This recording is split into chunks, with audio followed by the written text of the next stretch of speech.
Hello, everyone. It's a great pleasure for me to be able to address you on the topic of ocean literacy.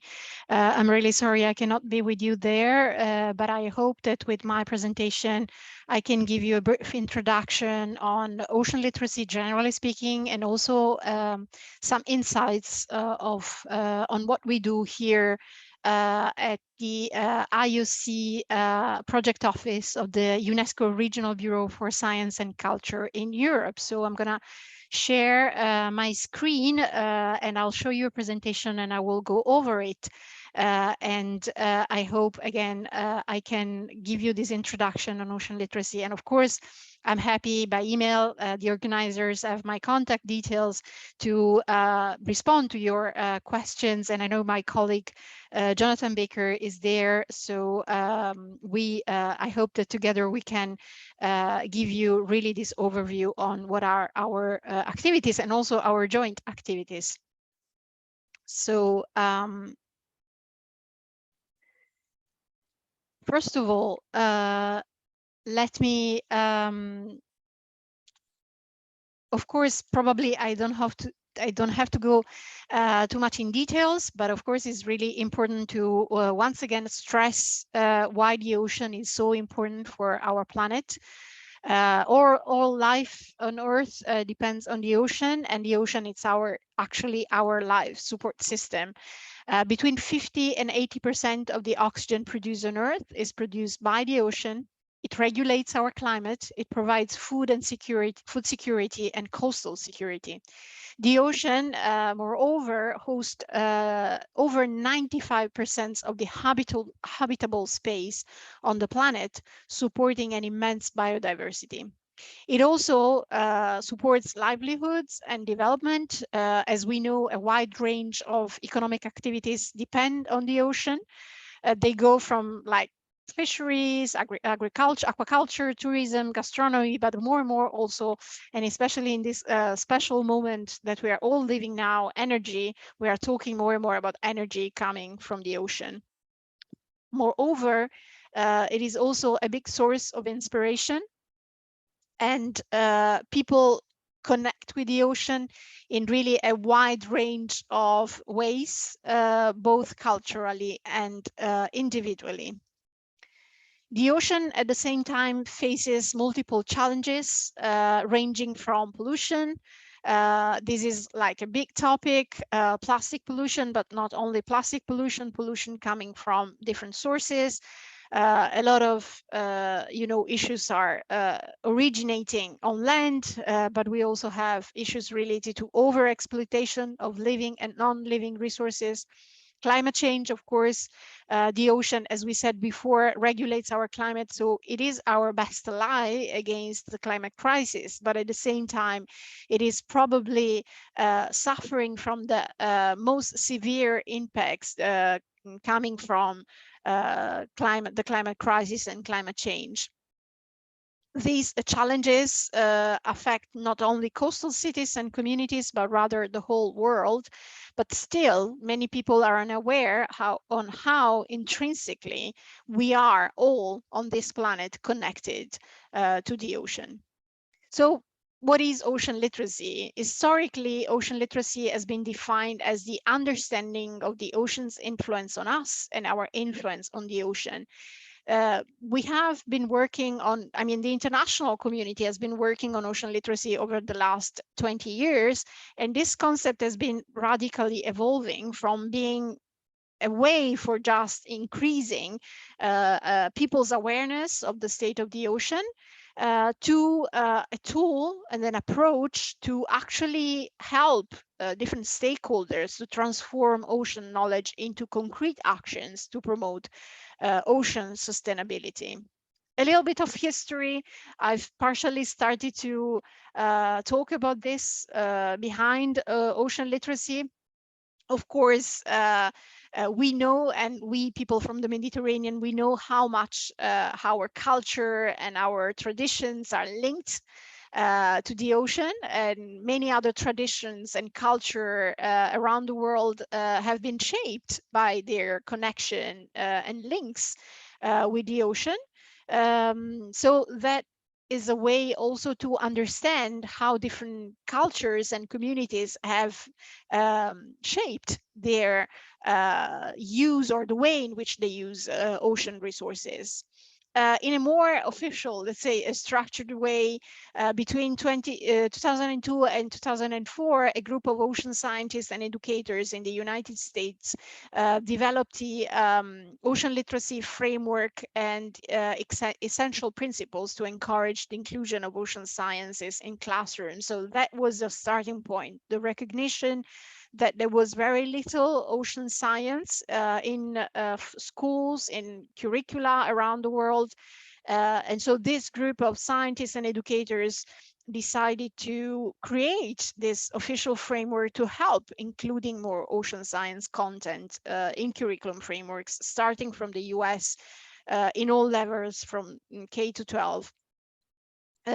Between 2006 and 2015, several countries adapted the principle to their context, including, we can mention here, Portugal and Canada, and also different regional networks and conferences were organized, like, you know, for the Pacific, for Europe, et cetera, to further develop and implement and adapt, I would say, these principles to the local conditions.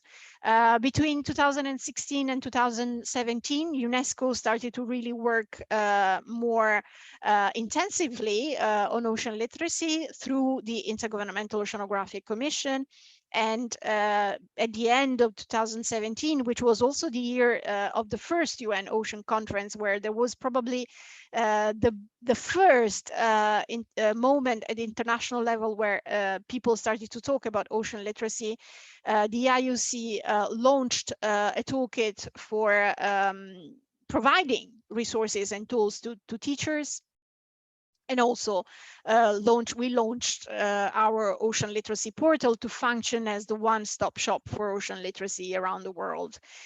Between 2018 and 2019, we organized a number of workshops and meetings also to start expanding the scope of ocean literacy for being something related to schools and formal education to something to be applied to the society as a whole. In 2020, we launched a framework for ocean literacy within the United Nations Decade of Ocean Science for Sustainable Development. And we launched a number of online trainings for government, educators, and media. More recently, in the last couple of years, we launched a new toolkit to support countries and member states to include ocean literacy in curriculum frameworks. We launched a new ocean literacy training for the finance sector. And we also launched the Ocean Literacy with All program, which is the program, the ocean literacy program for the Ocean Decade. We also further developed our more, I would say, field work on ocean literacy by developing the first exhibition on ocean and climate, which we launched in Italy on the occasion of the pre-COP 26, and that we are aiming to bring around the world. And it is actually a truly interactive and interdisciplinary exhibition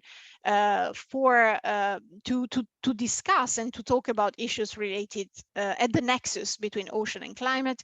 We also launched some initiatives like the Sea Beyond initiatives with the Prada Group to teach ocean literacy to high school students around the world, but also to encourage them to take an active role. And we also launched the Save the Wave project on ecosystem restoration for the Mediterranean. So going back to the 7 essential principles, they are like, I like to call them the building blocks of ocean knowledge. So they are defined as the things that everybody should know about the ocean. As I briefly mentioned before, these were developed in the US, but in the course of the years, they were adapted to different locations, different geographical contexts, also to be sure that they grasp the different characteristics of the ocean basins around the world. So these are the ocean literacy principles. They start from the first one that says that the Earth is one big ocean with many features. They stress the fact that the ocean shaped the features on Earth, that the ocean is a major influence on weather and climate, that the ocean makes the Earth habitable, that supports a great diversity of life and ecosystem, but also that ocean and humans are inextricably interconnected, and still that the ocean is largely unexplored. We know that we have advanced quite a lot in the last years, thanks, for example, to a project called Seabed 2030. So we have got to more or less having mapped the 23% of the seafloor, but of course there is a long way to go to meet the target of having mapped the seafloor, 100% of the seafloor by 2030. Ocean literacy, as I was saying before, must be adapted to local needs and make it relevant for different localities and different geographies. So, for example, ocean literacy can be called in different ways according to where we are, and having probably a different connotation. For example, in Spanish, it is called Cultura Oceanica. It can be called marine education, ocean education. But, you know, the most important thing to stress here is that it is crucial and is being increasingly recognized as the enabling factor for really getting to a true ocean sustainability. Ocean literacy, as I was saying before, started really as something to be applied in schools and in formal education context, to something to be applied in non-formal context for and by a broad range of stakeholders and sectors, including government, academia, business, schools, youth, media, arts. The more and more we are working at the interface between art and science, aquariums, local communities. So in the end, we could say that the possibilities of ocean literacy are infinite. As I was saying before, more recently, we have realized that there is still a gap in curriculum frameworks around the world. The ocean is not there, is not present, apart from very few exceptions around the world. And so we worked on, together with our colleagues from the education sector at UNESCO, that they have the expertise, the knowledge, the capacity to see how we can start this process of curriculum reforms that we all know it's a complex and long process. And so we launched this toolkit, putting forward our proposal for what we call the new blue curriculum. The materials included in the curriculum showcases the last trends overall in education, a theory of change matrix, resources and examples of case studies from all around the world about the inclusion of ocean literacy in the school curriculum. We also organized, on the occasion of the first UN Ocean Conference, a first training session for this blue curriculum. That the aim of this training was to support member states to include ocean literacy in national curriculum frameworks and educational policies around the world. The workshop was organized together with our colleagues from the International Bureau of Education, who are within our UNESCO system in charge of, you know, providing support to member states. And during the workshop, we discussed issues like how we can start a conversation with education policymakers to start the process that I was saying before. We are well aware is going to be a long process. We are also part and supporting the EU for Ocean Coalition that, for you who are not aware, is an initiative supported by the European Commission, DG Mare, which is the Directorate General for Maritime Affairs, and it really aims to connect entities, projects, people, and educational activities with the ultimate goal of contributing to the achievements of the Sustainable Development Goals and the United Nations 2030 agenda, of course, with a particular focus on the SDG 14, life underwater. The EU for Ocean program is made of different, I would say, chapters or section. There is the EU for Ocean Coalition, which gathers all types of institutions interested in working on ocean literacy, in sharing good practices and working together to advance ocean literacy in Europe and in neighborhood countries. It also has a specific section dedicated to the youth with what it is called the Youth for Ocean Forum. And also there is a quite an interesting and strong initiatives to spread the model of the blue schools around the world. So the idea is that we help different institution, organization, youth, schools to further advance ocean literacy and to find also innovative ways of doing that. We also developed on the occasion of the UN Ocean Conference a workshop on communication, which again was organized to mainly support the youth from the Youth for Ocean Forum, but also from to work and to support the early career ocean professional group of the Ocean Decade, and that was, just a starting point to further work on capacity development activities for youth.